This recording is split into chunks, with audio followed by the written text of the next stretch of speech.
What's going on, my fellow jewelers? So today I'm inspired by Valentine's Day. That's right. No, I'm not inspired by the birds chirping. I'm not inspired by true love. I'm not even inspired by the couples walking in the park. I'm inspired by the heart shape itself. I've been seeing hearts everywhere. I'm seeing pink hearts and red hearts and white hearts. I'm seeing it everywhere, and I had to make a necklace based on hearts. So I made a long heart necklace. Ooh, I love it. Oh my goodness, look at this thing right here.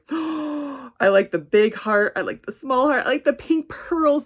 I love it. I love the stone. I love pearls. Oh my goodness, I love it all. And so whether you're single this holiday or within a relationship this holiday, this necklace is for you. It doesn't really matter. It does not discriminate. So before we get started, make sure you subscribe to my channel and click the bell, get notifications, because I'm all about the how-tos of jewelry making. So you and me, let's get started with Valentine's Day. All right, let's get started making this Valentine inspired necklace. Now, the tools and the material are all listed in the description below, so go ahead and check out what you're gonna need and how many you're gonna need of. So before we get started, I have to show you these cute little beads. Look at these guys. These are so cute. You can get these at Michael's in different colors. I chose white because I only had big ones in white, not from Michael's, from somewhere else, off a guy that was selling beads to me. But the small ones you can get in all different colors. So I just had to share. Oh, love it. I'm gonna put it to the side. So let's get started making the necklace. So you get your head pin. I'm gonna start with my big bead, and I'm gonna put it all the way through. I wanted it. There's some beads you don't have to put all the way through to see the wire. There's some beads that I could actually weave in there and just have my head pin go through the top. But for this reason, I couldn't get the head pin just through the top. So I'm putting it all the way through this bead. That is a lot of wire, and I just wanna make one single loop. And so I'm gonna cut my wire. I'm gonna make a pretty small loop. I'm gonna cut my wire. And then I am going to get my round nose pliers, and I'm holding the head pin in place. As you saw, it was pretty slippery, that slippery sucker. And I am going to grab at the top of the wire, and I'm going to pull down to do a 90-degree angle. So it's just flat like that. See, you can't see it there, you can see it there. And then I am going to go to the end of my round nose pliers, and I'm going to put the wire right there. Put my wire right there, and then I'm gonna twist until I have a loop. Now, it's a tiny loop. If you want, you can make a much bigger loop than that. You can make a much bigger loop. But I wanted to make a tiny loop. I feel like the tiny loops have better integrity, like they won't fall apart, or the necklace won't fall apart if I have tinier loops. If you've never done this before, make the biggest loops as possible. I also have a video that teaches you how to make loops step by step. This one I'm doing a little bit quicker because I have a tutorial already that teaches how to make loops. So for this next one, I want to do a loop on both sides. I want to do a loop on this side, and I want to do a loop on that side. So I'm going to take my bead, I'm gonna put it up, I'm holding it, I'm kind of pinching it right there, and to where how much I want my wire. I want a small medium loop, so I'm going to do another 90-degree angle like that, and then I'm going to take and I'm going to wrap my loop just like that. Again, I've done a video on how to do it step by step, and then I am going to cut the excess of the wire, and I'm going to do another loop just like that. I'm going to loop it around, and there, my fellow jewelers, you have a loop on this side and a loop on that side. And I'm going to do the same thing for this bead, so go ahead and do that. It's going to be a little bit more tricky with that guy. So go ahead, and if you're doing the exact same necklace as me, go ahead and do your pearl beads, and we'll get to the heart in a moment. So that one has loops. Now let's do the heart bead. It's similar to the pink bead you just did, but you're gonna want to make sure that you put it through, right? And it's a little trickier because it has that indent at the top. And so you're going to want to go down as low as you can on the wire to the bead. And you're going to want to do a 90-degree angle. And then you're going to want to grab it just like you did the last time with the pink bead. And you're going to want to do a loop. And now I'm holding it with my thumb, pointer finger, and middle finger. And I'm going to cut off the excess. making a small loop, cut off the excess like that.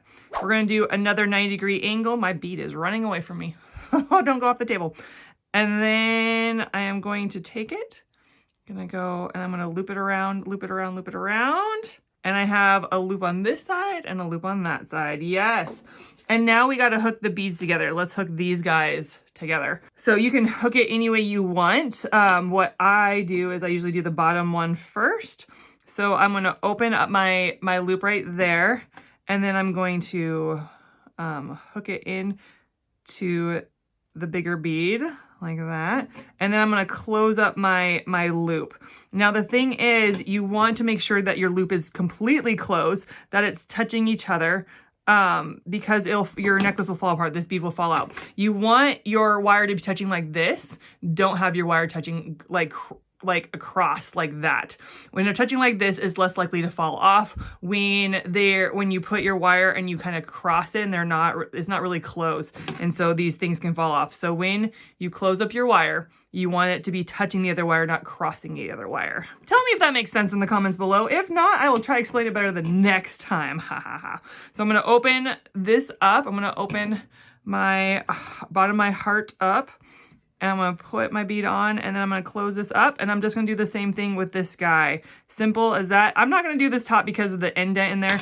I'm going to actually open this guy up, and I'm going to put my bead on there.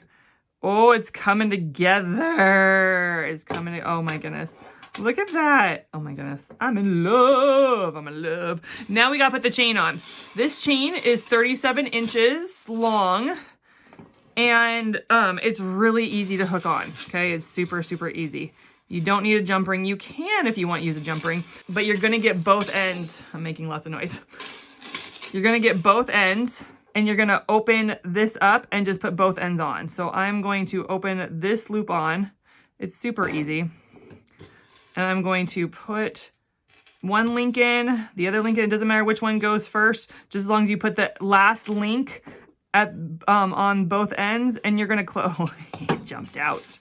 And I'm gonna use my long nose pliers to kind of pinch it, and you got to make sure that it is all the way closed or they will come out. And that, my fellow jewelers, is how you make a long necklace inspired by Valentine's Day. Oh, I love it. I love it. 5-minute craft. You ain't got nothing on this craft. You ain't got nothing on this jewelry piece. Oh my goodness. I love it so much. Thank you so much for tuning in. If you want to see more of my videos, you can go check out a lot of my videos. I love making jewelry. I love teaching you how to make jewelry. Truly chic and easy. Comment, share, like, go to my Facebook, Pinterest, and Instagram. And yeah, I'm excited. I want to hear your thoughts. What do you make for Valentine's Day? Do you do hearts? Do you do the colors? Do you make jewelry for Valentine's Day? If you do, I want to hear it in the description below.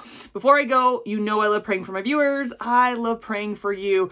And the scripture that God gave me this week for you guys was in Matthew, and it says this: "Come to me, all you who are weary and burdened, and I will give you rest." If you have heaviness, if you have burdens, then the Lord wants to give you rest. And so I want to pray for those that are carrying a burden. You're carrying it. It's like, I can see it like on your back. You're like carrying it. It's heavy. Everywhere you go, there it is, and you can't get away from it. Well, guess what? Jesus can give you rest. And so I'm going to pray for you. So God, I thank you that you don't want us to keep the heaviness. You don't want us to keep our burdens, that you are the one that can take care of our burdens any day of the week. And so Lord, I pray for my viewers who are carrying burdens right now, that they would give it to you, that they would cast their cares on you because you care for them. And so Lord, I pray that they would just give it to you, and that they would feel just a rest. They would feel a lightness, and the heaviness would be gone. In Jesus' name, amen.